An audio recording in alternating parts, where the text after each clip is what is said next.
बिस्मिल्लाहिर्रहमानिर्रहीम। अस्सलाम वालेकुम। आप देख रहे हैं Siraj Khan official YouTube channel. मैं हूं शिराज खान। एक बिल आज मुर्खा 28 जनवरी 2022 को स्टेट बैंक ऑफ पाकिस्तान ने पास किया है। ये हुकूमत पाकिस्तान का बिल था जो हुकूमत पाकिस्तान ने स्टेट बैंक को बाख्तियार बनाने के लिए, उसे फाइनेंशियल डिसिप्लिन में लाने के लिए और माली नज़्म व ज़ब्त उसमें पैदा करने के लिए एक हुकूमत पाकिस्तान की ज़रूरत थी, वो पूरी की गई है। अच्छा, ये बात दुरुस्त है कि इसका मुतालबा IMF ने किया था, यानी इंटरनेशनल मॉनेटरी फ़ंड जो कर्ज़े देता है, और ऐसा दुनिया के बहुत सारे तरक्की पसंद मुल्कों में इसी तरह के कानून मौजूद हैं जहाँ पर स्टेट बैंक्स जो हैं वो ख़ुद मुख्तार हैं, आज़ाद हैं और अपने फ़ैसले ख़ुद करते हैं। अब पाकिस्तान के स्टेट बैंक को ख़ुद मुख्तार बनाने के लिए जो फ़ैसला किया गया है उसमें अब क्या होगा। जो गवर्नर स्टेट बैंक है वो हुकूमत पाकिस्तान अपॉइंट करेगी, यानी वज़ीर आज़म उसको अपॉइंट करेगा। ये स्टिल कानून मौजूद है।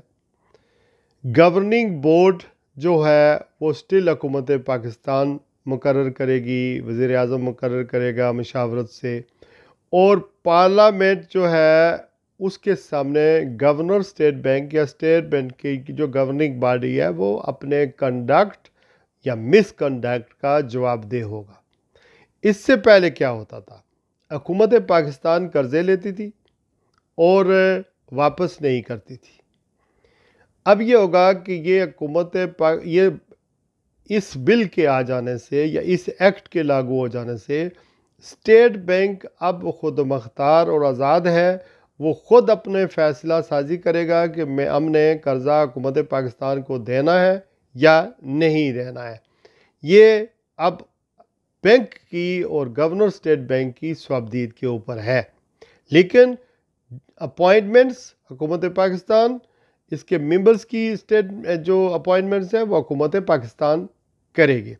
अच्छा, अब आ जाते हैं नोट छापने पर।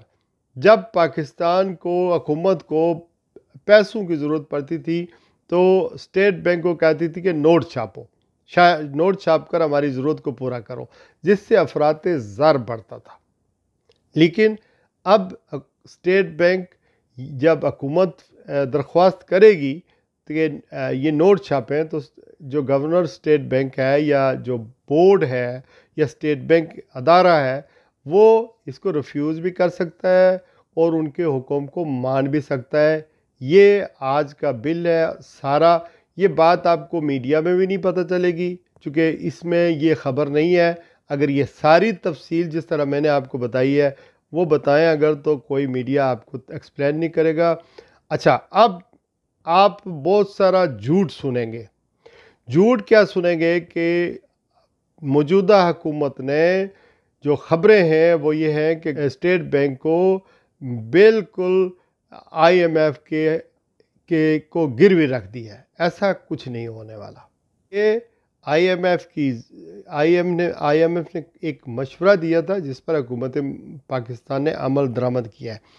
अच्छा, बहुत मज़े की बात मैं आपको बताऊं, जब ये बिल पेश हुआ तो अपोजिशन के मुद्दा कायदे हिज़्ब इख्तलाफ सेनेट में जनाब साबिक वज़ीर आज़म यूसुफ रज़ा गिलानी साहब सेनेट से गायब रहे। सैयद मुशाहिद हुसैन सैयद के बारे में कहा जा रहा है कि वो मुशाहिद हुसैन साहब जो मुस्लिम लीग नून के रहनुमा है उनको कोरोना हो गया। अब कोरोना हो गया या कोरोना का बहाना है। आपको अपोजिशन के बारे में अब क्या कहूँ, ये खाली हवा है, थोथे चना और बाजा गाना है। Empty whistles make much noise. बहुत शुक्रिया।